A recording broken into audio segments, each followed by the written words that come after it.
Hello everyone, my name is Jackie. I'm an artist, teacher and the owner of the Painting Cave.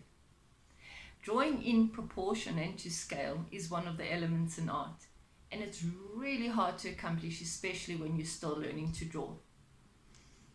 I'm a firm believer in finding solutions to these problems, and recently I came across this tool.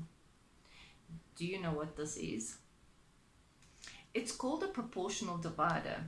And what it does is it allows an artist to measure a subject and copy it accurately onto their surface. It also allows you to enlarge or reduce the size of the object that you are copying, and it also allows you to work off photographs or from life. So how cool is that? Do you want to learn how to use one? I have recently created a free mini course just for you to show you how to use a proportional divider. I'll also tell you where you can buy them, and I'll even show you how to make one. So sign up on the link below and let's do this.